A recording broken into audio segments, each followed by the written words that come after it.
അങ്ങനെ നമ്മൾ ഡിസ്ചാർജ് ആയിരിക്കുകയാണ് കേട്ടോ. അപ്പം നമ്മളിനി കെട്ടും പാണ്ടൊക്കെ പറക്കെ കെട്ടി നേരെ വീട്ടിലേക്ക് പോവുകയാണ്. ഞാനും അച്ഛനും പിള്ളേരുമാണ് ഇപ്പോൾ ഹോസ്പിറ്റലുള്ളത് കേട്ടോ. ഏട്ടയെ ജോലിക്ക് പോയി, ഞാൻ കഴിഞ്ഞ വീഡിയോയിൽ പറഞ്ഞിട്ടുണ്ടായിരുന്നല്ലോ, പണിക്കൂടെ പോയില്ലെങ്കിൽ നമ്മുടെ കഞ്ഞൂടി മുട്ടും, തന്നെ ഇവിടെ നിന്ന് ഇറങ്ങി പോകാനും പറ്റാത്ത സാഹചര്യമാകും. അപ്പോൾ അതുകൊണ്ട് ഏട്ടയെ ജോലിക്ക് പോയി. പിന്നെ അമ്മ കുറച്ച് മുമ്പേ വന്നിട്ട് പോയിട്ടുണ്ടായിരുന്നു കേട്ടോ. അപ്പോൾ അച്ഛൻ ഞങ്ങളെ കൊണ്ടുവിടാൻ വേണ്ടി വെയിറ്റ് ചെയ്തിങ്ങനെ നിൽക്കുകയാണ്. ഇപ്പം ആകും ബില്ല് എന്നൊക്കെ പറഞ്ഞിട്ട് നോക്കിയിരുന്ന് ഏകദേശം 3, 3:30, 4 ആകാറായപ്പോഴാണ് നമ്മുടെ ബില്ലൊക്കെ സെറ്റിലായത് കേട്ടോ. അപ്പം എമൗണ്ടൊക്കെ പറഞ്ഞ് ഡിസ്ചാർജ് സമ്മറിയൊക്കെ കൊണ്ടുവന്ന് കൈ തന്ന് ക്യാനിലേക്ക് അയച്ചുകൊണ്ടിരിക്കുകയാണ്. ഇനിയിപ്പം ബില്ലൊക്കെ പോയി അടച്ചിട്ട് കുറച്ച് മരുന്നൊക്കെ വാങ്ങാനുണ്ട്. അപ്പോൾ അതൊക്കെ വാങ്ങിച്ചിട്ട് നമുക്ക് നേരെ വീട്ടിലോട്ട് പോകാം കേട്ടോ. അയ്യോ, വീട്ടിൽ പോകാമെന്ന് പറഞ്ഞപ്പോൾ തന്നെ ഭയങ്കര സമാധാനം. ഇന്നേലും ഇവിടുന്ന് പോക്ക് നടക്കുമോ എന്ന് ലാസ്റ്റ് എനിക്ക് തോന്നിപ്പോയി, കുറച്ച് താമസിച്ചപ്പോഴത്തേക്കിനെ. അങ്ങനെ കയ്യിലെ ക്യാനിലേക്ക് ഊരി കെട്ടൊക്കെ അഴിച്ചതിൻ്റെ സന്തോഷത്തിലാണ് കേട്ടോ അബി. ഇത്രയും ദിവസമാണെങ്കിൽ അതിങ്ങനെ ഇടയ്ക്കൂടെ എല്ലാം ചൊറിഞ്ഞ് പതുക്കെ ഇതിൻ്റെ പ്ലാസ്റ്ററൊക്കെ ഇങ്ങനെ പതുക്കെ അഴിച്ച് രണ്ടാമതും വീണ്ടും ക്യാനിൽ ഇപ്പുറത്തെ കയ്യിലേക്ക് മാറ്റിയിടേണ്ട സാഹചര്യമൊക്കെ വരുത്തിയിട്ടുണ്ടായിരുന്നു. കയ്യിൽ അത് ഊരിയപ്പോഴത്തേക്കിന് അബിക്ക് സമാധാനമായി. അങ്ങനെ നമ്മുടെ ബില്ലൊക്കെ വന്നിട്ടുണ്ട്. ഇനി ബില്ലൊക്കെ സെറ്റിൽ ചെയ്ത് പിന്നെ കുറച്ച് മരുന്നൊക്കെ വാങ്ങാനുണ്ട്. അതൊക്കെ വാങ്ങിയിട്ട് നമുക്ക് നേരെ വീട്ടിലോട്ട് പോകാം കേട്ടോ. അങ്ങനെ ഞാനും കുഞ്ഞാപ്പിയും കൂടെ ബില്ലൊക്കെ ഒന്ന് സെറ്റിൽ ചെയ്യാൻ വേണ്ടിയിട്ട് ഇറങ്ങി. അബിയും അച്ഛനോട് സാധനങ്ങളൊക്കെ പാക്ക് ചെയ്തുകൊണ്ടൊക്കെ ഇരിക്കാനായിട്ട് ഞങ്ങൾ താഴെ വന്ന് ബില്ലൊക്കെ സെറ്റിൽ ചെയ്തു. പിന്നെ നേരെ പോയി കുറച്ച് മെഡിസിൻസൊക്കെ വാങ്ങിച്ചു. പിന്നെ കുറച്ച് മരുന്നുകളൊക്കെ റിട്ടേൺ ചെയ്യാനുണ്ടായിരുന്നേ. അപ്പോൾ അതൊക്കെ റിട്ടേൺ ചെയ്ത് എല്ലാം ഓക്കെ ആക്കിയിട്ട് തിരിച്ച് വന്ന് റൂമിൽ വന്ന് എല്ലാം പാക്ക് ചെയ്ത സാധനങ്ങളെല്ലാം എടുത്തുകൊണ്ട് നേരെ താഴോട്ട് ഇറങ്ങുകയാണ്. അപ്പോൾ താഴെ പോയിട്ട് അവിടുന്ന് ഒരു ഓട്ടോ വിളിച്ച് നേരെ നമ്മൾ വീട്ടിലോട്ട് പോകും. വീട്ടിൽ പോകാലോ എന്നുള്ള സമാധാനത്തിൽ ഞാൻ ഓടിപ്പിടിപെടുത്ത് വന്നപ്പോഴത്തേക്കിന് അബിക്ക് വീട്ടിൽ പോകാൻ തീരെ താല്പര്യമില്ല. വേറെ ഒന്നുമല്ല, തൊട്ടപ്പുറം ഇപ്പുറയൊക്കെ ഉള്ള റൂമിൽ കിടക്കുന്ന പിള്ളേരും ഒക്കെ ആയിട്ട് അബി ഭയങ്കര കൂട്ടായിട്ടോ. പിന്നെ ഞങ്ങളായാലും കാരണവന്മാരായാലും അങ്ങോട്ടും ഇങ്ങോട്ടും വർത്താനൊക്കെ പറഞ്ഞ് ഭയങ്കര കൂട്ടായി ഒരുമിച്ച് ചായ മേടിക്കാൻ പോകും. അങ്ങനെ ഇങ്ങനെ പരിചയമായി. ഇപ്പം അബിക്ക് അവിടുന്ന് പോരണമെന്ന് തീരെ താല്പര്യമില്ല കേട്ടോ. പിന്നെ ഞാൻ പറഞ്ഞ് മനസ്സിലാക്കി, നമ്മൾ ടൂറിന് വന്നതല്ല, അവരും ഇപ്പം തന്നെ പോകും എന്നൊക്കെ പറഞ്ഞ് മനസ്സിലാക്കി ഒരു തരത്തിൽ സോപ്പിട്ട് ഇറക്കിക്കൊണ്ട് വരുവാണ് കേട്ടോ. കുറച്ച് ഈ ബബിൾസൊക്കെ വരുന്ന കൂട്ട് സാധനങ്ങളൊക്കെ മേടിച്ച് കൊടുത്തൊന്ന് സമാധാനപ്പെടുത്തി. അവർ 1-2 ആൾക്കാർ അപ്പുറം ഇപ്പുറം കിടന്നവരൊക്കെ ഇന്ന് വൈകിട്ടത്തോടു കൂടി അവരും ഡിസ്ചാർജ് ആവുകയെ. അങ്ങനെ വർത്താനമൊക്കെ പറഞ്ഞ് എല്ലാവരോടും ബൈ ഒക്കെ പറഞ്ഞ് നമ്മൾ ഇറങ്ങിയിട്ടുണ്ട്. പിന്നെ താഴെ വന്ന് ഒരു ഓട്ടോറിക്ഷ വിളിച്ച് നേരെ വീട്ടിലോട്ടാണ്. നല്ല മഴ മൂടലുണ്ട് കേട്ടോ. ഞാനിപ്പോൾ ഇങ്ങനെ പോകുന്ന വഴിക്ക് ഓർക്കുമായിരുന്നു, ഇപ്പം ഒരാഴ്ചയായാലും നമ്മൾ വീട്ടിൽ നിന്ന് പോകുന്നിട്ട് ഇനി ചെല്ലുമ്പോഴത്തേക്കിനും ഒരു കാനനമായിരിക്കും വീട്. അപ്പോൾ തൂത്ത് തുടച്ചെല്ലാം അടുക്കി പെറുക്കിയൊക്കെ വെച്ച് കഞ്ഞിയും കറിയൊക്കെ വെച്ച് തരാൻ ആരെങ്കിലും ഉണ്ടായിരുന്നേ നല്ല സുഖമായിരുന്നല്ലോ. ചെന്ന ഉടനെ ലഗേജസൊക്കെ എടുത്ത് മാറ്റി വെച്ചിട്ട് സുഖമായിട്ട് എവിടെയെങ്കിലും കിടക്കായിരുന്നു. കുറേ ദിവസത്തെ ഉറക്കക്ഷീണമുണ്ട്.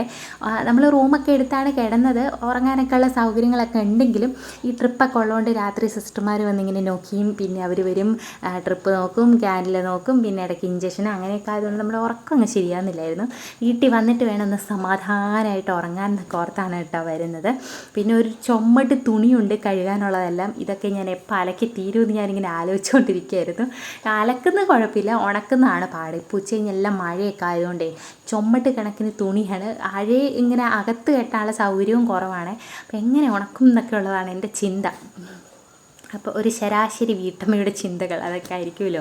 അങ്ങനെ ഞങ്ങളെ വീട്ടിൽ കൊണ്ടേ ആക്കിയിട്ട് അച്ഛൻ അപ്പം തന്നെ പോയിട്ട് അച്ഛൻ പോയി 2 മിനിറ്റ് കഴിഞ്ഞപ്പോഴത്തേക്കും പെരും മഴയും പെയ്യാൻ തുടങ്ങി. വെയിലും വെട്ടമൊക്കെ ആയിരുന്നെങ്കിൽ പണിയൊക്കെ ചെയ്യാൻ കുറച്ചൊരു ഉന്മേഷം കിട്ടിയതായിട്ടോ. മഴയൊക്കെ ആണെങ്കിൽ നമുക്കിന്ന് പണി ചെയ്യാതിരിക്കാൻ പറ്റത്തില്ല. കാരണം വീടൊക്കെ ആണ് ഒരു വഹയായിട്ട് കിടക്കാണ്. പെരയൊക്കെ എന്തോ പൂത്ത ഒരു മണവും ബെഡ്ഷീറ്റിനും ഒക്കെ കുറേ ഒരാഴ്ച അടുത്തായില്ലേ ഹോസ്പിറ്റലിൽ പോയിട്ട്. പിന്നെ ആണെങ്കിൽ ഫ്രിഡ്ജൊക്കെ ഒന്ന് ഓടി വന്ന് തുറന്ന് നോക്കിയപ്പോഴത്തേക്കിനും ഫ്രിഡ്ജ് ഓഫ് ചെയ്തിട്ടിട്ട് പോയതുകൊണ്ട് അതിനകത്തിരുന്ന തേങ്ങയൊക്കെ പൂത്ത തേങ്ങയ്ക്കകത്തൊരു കാടൊക്കെ ആയിരിപ്പുണ്ടായിരുന്നു. അപ്പോൾ ഫുള്ള് ക്ലീനിങ് പരിപാടിയായിരുന്നേ. മഴയൊക്കെ ആയതുകൊണ്ട് ഞാൻ അകത്തെ വീഡിയോ ഒന്നും എടുത്തില്ല, കാരണം ഭയങ്കര ഒരു മൂടലായിരുന്നു. അപ്പോൾ അതുകൊണ്ട് ആദ്യം ചെയ്ത പരിപാടി നമ്മുടെ ബെഡ്റൂം ഒന്ന് ക്ലീൻ ആക്കുക എന്നുള്ളതായിരുന്നു. ഫാനൊക്കെ തുടച്ച് തറയൊക്കെ നന്നായിട്ട് തുടച്ച് ബെഡ്ഷീറ്റൊക്കെ മാറ്റി പുതിയ ബെഡ്ഷീറ്റൊക്കെ വിരിച്ചു. അതിനുശേഷം പിള്ളേരെ 2 പേരെയും കുറച്ച് എണ്ണയൊക്കെ തേച്ച് നല്ല വൃത്തിക്കൊന്ന് കുളിപ്പിച്ച് 2നെയും ഈ മുറി കയറ്റി ഇരുത്തിയിട്ട് ഇവിടെ നനങ്ങി പോരുതെന്ന് 2നോടും പറഞ്ഞ് ഫോൺ കുറച്ച് നേരം ഒന്ന് കാർട്ടൂണൊക്കെ കാണാൻ വേണ്ടിയിട്ട് കൊടുത്തു കേട്ടോ. കാരണം ഞാൻ ഇപ്പുറത്തെ 2 മുറിയൊക്കെ തുടക്കിയൊക്കെ ആയിരുന്നേ. അപ്പോൾ അതുകൊണ്ട് വെള്ളവും സോപ്പും പതയൊക്കെ ഉണ്ട്, അതിനകത്ത് വരിക പിന്നെയും വരും. അപ്പോൾ അതുകൊണ്ട് ഫോണൊക്കെ കൊടുക്കാണെങ്കിൽ കാർട്ടൂണും കണ്ട് അതേപടി ഇങ്ങനെ അന്തം വിട്ടിരുന്നോളൂ. അപ്പോൾ അതുകൊണ്ട് ഫോണൊക്കെ കൊടുത്ത് 2 പേരെ അവിടെ ഇരുത്തിയിട്ട് 2 റൂമും ഫസ്റ്റ് ക്ലീൻ ചെയ്ത് പിള്ളേരിറങ്ങി നടക്കുന്ന ഏരിയ ഫുള്ളൊന്ന് ക്ലീൻ ആക്കിയിട്ട് പിന്നെ ഫ്രിഡ്ജും മൊത്തത്തിലൊന്ന് തൂത്ത് തുടച്ച് വൃത്തിയാക്കി. തേങ്ങായ്ക്കകത്ത് പൂത്തൊരു കാടൊക്കെ ആയിരിപ്പുണ്ടായിരുന്നു, അതൊക്കെ എടുത്ത് പൊക്കം വിട്ട് മൊത്തം ക്ലീൻ ചെയ്ത് കേട്ടോ. അപ്പോഴത്തേക്കിനും ഏട്ടായി ജോലിയൊക്കെ കഴിഞ്ഞ് നേരത്തെ വന്നിട്ടുണ്ടായിരുന്നു. ഇനിയിപ്പോൾ വൈകിട്ട് അത്താഴം ഒന്നും ഉണ്ടാക്കാൻ നിൽക്കുന്നില്ല. ഇതൊക്കെ ആക്കി പിറക്കി തൂത്ത് തുടച്ച് കഞ്ഞി കറിയൊക്കെ ആകുമ്പോഴത്തേക്കിനും ഒരു സമയമാവും. അപ്പം എന്തെങ്കിലും പുറത്തുനിന്ന് വാങ്ങാമെന്ന് വിചാരിച്ച് അങ്ങനെ ഏട്ടായി വന്നപ്പോഴത്തേക്കിനും ദോശയും ചമ്മന്തിയും മേടിച്ചുകൊണ്ട് വന്നിട്ടുണ്ടായിരുന്നു കേട്ടോ. പിന്നെ ക്ലീനിങ് അത്യാവശ്യമെല്ലാം ഒതുക്കിയിട്ട് നേരെ പാത്രങ്ങളൊക്കെ ഒന്ന് കഴുകുന്ന പരിപാടിയിലേക്ക് കടന്ന് എല്ലാം വാരി വലിച്ചിട്ടെന്ന് പറയത്തില്ല, നമ്മൾ പെട്ടെന്ന് ഹോസ്പിറ്റലിൽ പോകുമ്പോഴത്തേക്കിനും എല്ലാം അടുക്കി പിറക്കിയിട്ടല്ലല്ലോ നമ്മൾ പോകുന്നത്. എന്തായാലും കുറച്ച് അവിടെ ഇവിടെയൊക്കെ ആയിരിക്കും. പിന്നെ ഇടയ്ക്ക് ഞാൻ വന്ന് തുണിയൊക്കെ കഴുകിയിടാൻ വേണ്ടി വന്നെങ്കിലും ക്ലീൻ ചെയ്തുകൊണ്ടിരിക്കാനുള്ള സമയമില്ലായിരുന്നു കേട്ടോ. കാരണം അബി അവിടെ വഴക്കുണ്ടാക്കുമോ എന്നുള്ളൊരു ചിന്തയിൽ നിന്ന് പെട്ടെന്നൊക്കെ ഒന്ന് എന്തൊക്കെയോ കാണിച്ചു വെച്ചിട്ട് ഞാൻ ഓടുകയാണ് ചെയ്തത്. അപ്പോൾ അതുകൊണ്ട് പാത്രങ്ങളൊക്കെ ഒന്നെല്ലാം കഴുകാമെന്ന് വിചാരിച്ചു. ആദ്യം ഒരു വലിയ കലത്തിലേക്ക് കുറേ ചൂടുവെള്ളം അങ്ങ് തിളപ്പിച്ച് നന്നായിട്ട് വെട്ടി തിളപ്പിച്ചിട്ട് ആ വെള്ളത്തിൽ ഓരോ പാത്രങ്ങളും ഇങ്ങനെ മുക്കി അങ്ങ് മാറ്റി വെച്ച് കേട്ടോ. പൂപ്പൽ മണവും പിന്നെ എന്തെങ്കിലും അണുക്കളോ ഫംഗസൊക്കെ ഉണ്ടെങ്കിൽ അങ്ങ് പൊക്കോട്ടേന്ന് വിചാരിച്ചു. പിന്നെ കുറച്ച് പുൽത്തൈലമൊക്കെ എടുത്ത് സിങ്ങിൻ്റെ അവിടെയൊക്കെ ഒന്ന് കഴുകിയിട്ടാട്ടോ പാത്രമൊക്കെ ഞാൻ നിരത്തി വെച്ചേക്കുന്നത്. അത് കഴിഞ്ഞിട്ട് ഓരോരോ പാത്രങ്ങളായിട്ട് പറക്കി അങ്ങ് കഴുകാൻ തുടങ്ങി. കുറച്ച് സമയം എടുക്കുന്നൊരു പ്രക്രിയയായിരുന്നു. ഏകദേശം ഒരു 1.5 മണിക്കൂർ എടുത്ത് സകലമാന പാത്രങ്ങളും കഴുകി തീർക്കാൻ വേണ്ടിയിട്ട്. അപ്പോൾ ഏട്ടായി വന്നപ്പോഴത്തേക്കും പറഞ്ഞു ഇതെല്ലാം കൂടെ വാരിയിട്ട് ഇപ്പോൾ കഴുകേണ്ട ആവശ്യമൊന്നുമില്ല, അത്യാവശ്യമുള്ളത് കഴുകി എടുക്കുക, ബാക്കി നാളെ ചെയ്യാം. ഇങ്ങനെ നോക്കിയിട്ടുണ്ടെങ്കിൽ ഇന്ന് രാത്രി മൊത്തം പണിതുകൊണ്ടിരിക്കേണ്ട വരുമെന്നൊക്കെ പറഞ്ഞു. പക്ഷേ എനിക്കിത് പോരാ. കാരണം നാളെ രാവിലെ ആകുമ്പോഴത്തേക്കിന് ഫ്രഷായിട്ട് തുടങ്ങണമെങ്കിൽ ഇന്നെല്ലാം ക്ലീൻ ചെയ്താലേ പറ്റത്തുള്ളൂ.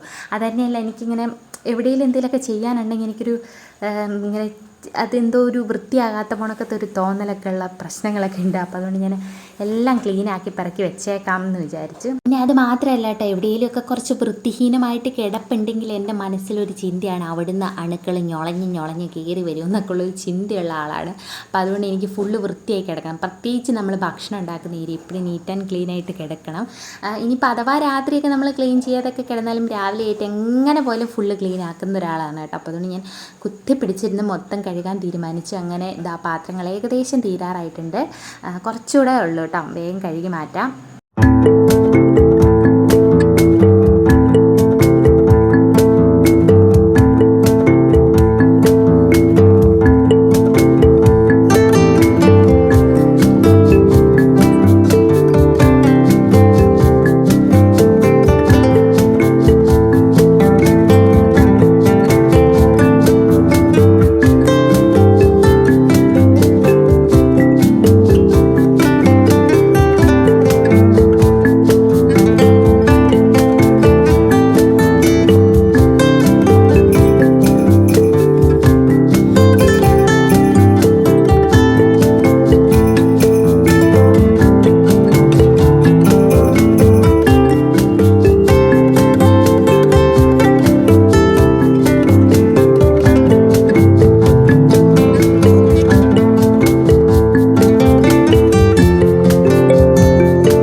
സകലമാന പാത്രങ്ങളും കഴുകി കഴിഞ്ഞു കേട്ടോ. ഇനിയിപ്പം നമ്മുടെ അടുത്ത പരിപാടി നമ്മുടെ ഗ്യാസ് സ്റ്റവ് ഒക്കെ ഒന്ന് ക്ലീൻ ആക്കുക എന്നുള്ളതാണ്.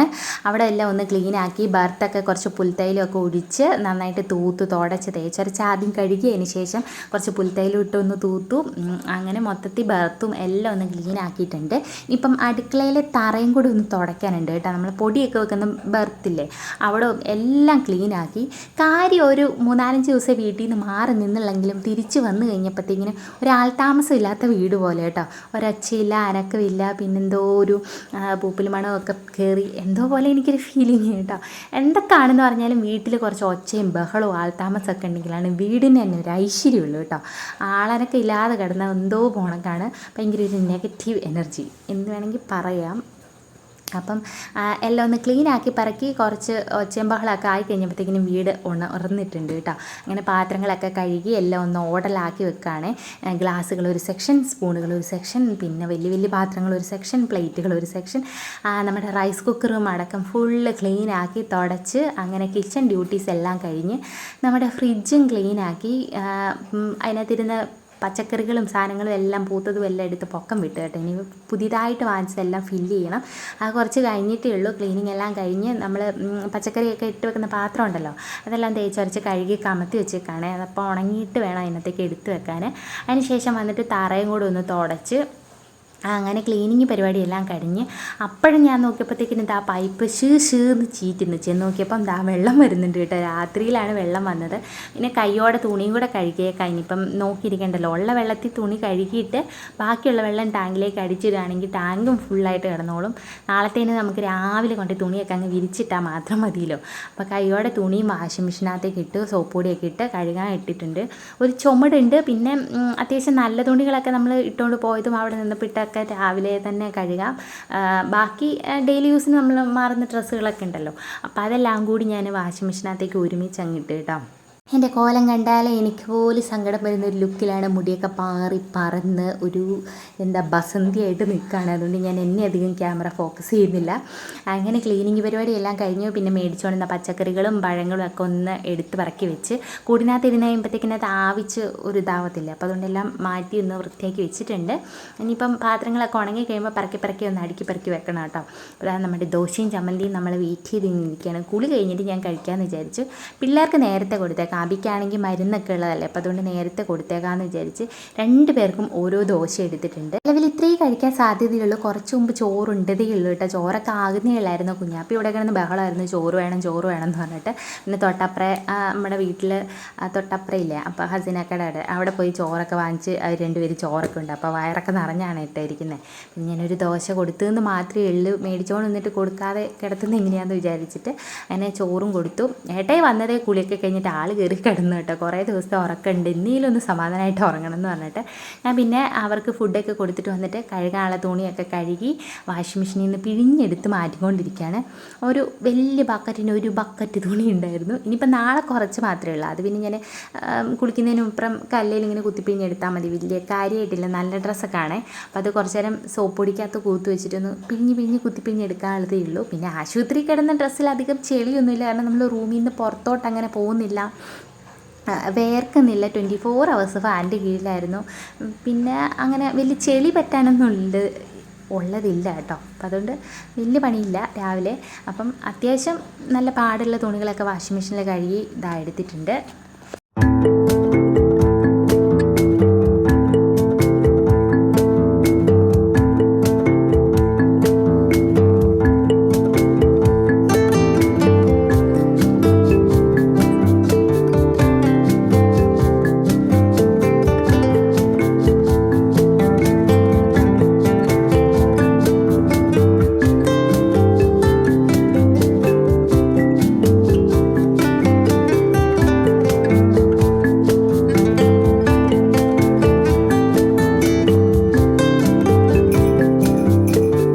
ആ തുണിയെല്ലാം അലക്കിയെടുത്ത് പിരിഞ്ഞ് മാറ്റി വെച്ചിട്ടുണ്ട്. ഇനിയിപ്പം പുറത്തുനിന്നുള്ള ജനലും വാതിലെല്ലാം അടച്ച് കേട്ടോ. ഇനിയിപ്പം പുറത്തോട്ട് നമ്മളൊന്നിനും ഇറങ്ങുന്നില്ലല്ലോ. കുറ്റിയിട്ട് ഇനി നേരെ പോയി ഒന്ന് കുളിക്കണം. അപ്പം അതിനിപ്പുറം പിള്ളേർക്ക് ഫുഡൊക്കെ കൊടുത്തല്ലോ, ഇനിയിപ്പം മരുന്നൂടെ കൊടുത്തേക്കാമെന്ന് വിചാരിച്ച് അങ്ങനെ അബിക്ക് 1-2 മരുന്നൊക്കെ ഉണ്ടായിരുന്നു, അതൊക്കെ കൊടുത്തു. കാർട്ടൂൺ കാണണമെങ്കിൽ മരുന്ന് കുടിക്കണം എന്ന് പറഞ്ഞുകൊണ്ടാണ് കേട്ടോ ഇത്ര ആവേശത്തോടെ കഴിക്കുന്നത്. അല്ലെങ്കിൽ പിടിച്ചാൽ കിട്ടത്തില്ല, ഇതിലൊക്കെ ഓടിക്കളയും. പിന്നെ പിടിച്ച് നമ്മൾ മടി കിടത്തി മൂക്കൊക്കെ പൊത്തി കൊടുക്കേണ്ട അവസ്ഥയാണ്. ഫോൺ കൊണ്ടുള്ളൊരു ഉപയോഗം കേട്ടോ. പിന്നെ എപ്പോഴും ഞാനങ്ങനെ കൊടുക്കത്തില്ല, ഇങ്ങനെയുള്ള ചില സാഹചര്യത്തിൽ എന്നെ ശല്യം ചെയ്യാതിരിക്കണം, അപ്പോൾ അതിനു വേണ്ടി മാത്രമാണ് ഞാൻ കൊടുക്കുന്നത് കേട്ടോ. അങ്ങനെ പിന്നെ മരുന്നൊക്കെ കൊടുത്തിട്ട് ഞാനും വേഗം പോയി കുളിച്ചിട്ട് വന്നിട്ട് ദോശയും സാമ്പാറും ഒക്കെ എടുത്ത് ഞാൻ കഴിച്ചുകൊണ്ടിരിക്കുകയാണ് കേട്ടോ. ഒരു ദോശയെ കഴിക്കുന്നുള്ളൂ, എനിക്കധികം അങ്ങനെ വിശക്കുന്നില്ല. പിന്നെ 1-2 കുഞ്ഞിപ്പഴം കൂടെ കഴിച്ചായിരുന്നു കേട്ടോ ഇതിനിടയ്ക്ക്. അപ്പോൾ അതുകൊണ്ടായിരിക്കും. ഏട്ട പിന്നെ കഴിച്ചിട്ടാണ് വന്നത്, അതുകൊണ്ട് ഏട്ടയ്ക്ക് ഇനി കൊടുക്കേണ്ട ആവശ്യമില്ല. ആൾ പകുതി ഉറങ്ങി, ഇനിയിപ്പോൾ തോണ്ടിയിട്ടുണ്ടെങ്കിൽ എന്നെ ഓടിക്കുക. അപ്പോൾ അതുകൊണ്ട് ഇനി വിളിച്ചേൽപ്പിച്ച് കൊടുക്കുന്നൊന്നുമില്ല. ദോശ ഇരിപ്പുണ്ട് കേട്ടോ. അപ്പോൾ അത് ഇനിയിപ്പം നാളത്തേന് എടുക്കാൻ പറ്റുമോ എന്നുള്ളൊരു ശങ്ക. കേടായി പോകുന്നറിയത്തില്ല. ഫ്രിഡ്ജ് വെച്ച് ആവി കയറ്റിലും കുഴപ്പമൊന്നുമില്ലായിരിക്കും. അങ്ങനെ ഫുഡൊക്കെ കഴിച്ച് പിന്നെ വന്നിട്ട് ഇതാ കുറച്ച് കുടിവെള്ളം വെക്കുന്നുണ്ട്. രാത്രി പിള്ളേർ കുടിക്കാൻ ചോദിച്ചാൽ വെള്ളം വേണമല്ലോ, അപ്പോൾ അതുകൊണ്ട് കുറച്ച് ഉലുവയൊക്കെ ഇട്ട് കുടിവെള്ളമൊക്കെ ആക്കി ഇനി നേരെ പോയി കിടന്നുറങ്ങുകയാണ്. കുറേ ദിവസത്തെ ഉറക്കമുണ്ട്, ഒന്ന് സമാധാനമായിട്ട് ഉറങ്ങണം. നാളെ എന്തായാലും താമസിച്ചേക്കുന്നുള്ളൂ. നാളെ പിള്ളേർക്ക് പിന്നെ ക്ലാസ്സും ഇല്ലല്ലോ. ഇപ്പോൾ ഏകദേശം 11:30 ബാത്റൂമൊക്കെ കഴുകി കുളിക്കാൻ നിന്ന സമയം പിന്നെയും പോയത് കേട്ടോ. എന്നാലും വേണ്ടില്ല, എല്ലാ പരിപാടിയും കഴിഞ്ഞല്ലോ, സമാധാനമായിട്ട് കിടന്നുറങ്ങാമല്ലോ. അപ്പോൾ ഇത്രയൊക്കെ ഉള്ളൂ ഇന്നത്തെ നമ്മുടെ വിശേഷങ്ങൾ. മറ്റൊരു വീഡിയോ ആയിട്ട് വീണ്ടും കാണാം. അതിലെല്ലാവർക്കും ടാറ്റാ ബൈ, സീ യു.